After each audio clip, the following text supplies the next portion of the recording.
ফারুকী সাহেবকে অন্তর্বর্তীকালীন সরকারের সদস্য কেন নেওয়া হয়েছে এই জাতি জানতে চায়। ইসলামী ছাত্র আন্দোলনের বহু সদস্য আহত হয়েছেন, চাঁদা বেড়ে গেছে। আপনারা দেখেছেন এই পর্যন্ত প্রায় 500-র উপরে খুন হয়েছে, 4000-এর উপরে ধর্ষণ, ইফতিজিং, চুরি, ডাকাতির মামলা হয়েছে 4000-এর উপরে। সেই জুলাই আগস্টের বিপ্লবে ইসলামী ছাত্র আন্দোলনের ভূমিকা ছিল প্রশংসনীয় এবং চোখে পড়ার মতো। অন্যান্য ছাত্র সংগঠনগুলি তাদের নামে রাস্তায় নামতে পারে নাই। ইসলামী ছাত্র আন্দোলনের নামেই তারা রাস্তায় ঝাঁপিয়ে পড়েছিল। ইসলামী ছাত্র আন্দোলনের বহু কর্মী শহীদ হয়েছেন, ইসলামী ছাত্র আন্দোলনের বহু সদস্য আহত হয়েছেন।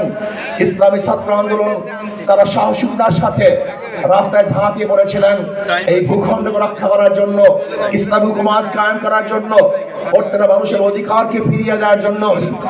আমরা কি দেখেছি, অন্তর্বর্তীকালীন সরকার যে আশা যে আকাঙ্ক্ষা নিয়ে অন্তর্বর্তীকালীন সরকার হয়েছিল, কিন্তু অন্তর্বর্তীকালীন সরকার সেই আশা এবং আকাঙ্ক্ষা বাস্তবায়ন করছে না।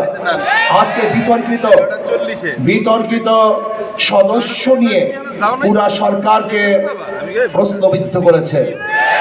ফারুকী সাহেবকে অন্তর্বর্তীকালীন সরকারের সদস্য কেন নেওয়া হয়েছে এই জাতি জানতে চায়।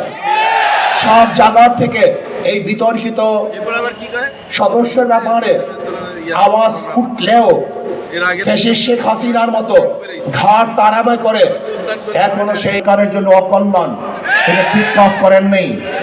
যাই হোক, দ্রব্যমূল্যের ঊর্ধ্বগতি এখন পর্যন্ত আপনি নিয়ন্ত্রণে আনতে পারেন নাই, চাঁদা বেড়ে গেছে।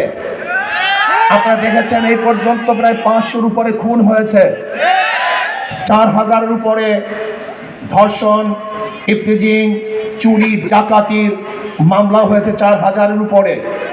এইগুলি আমরা চাই নাই।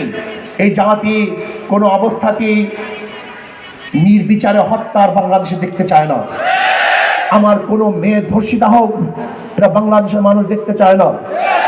আমাদের বাংলাদেশের মানুষ কোনো ক্ষুধার্ত থাকুক, এর দেশের জাতি দেখতে চায় না।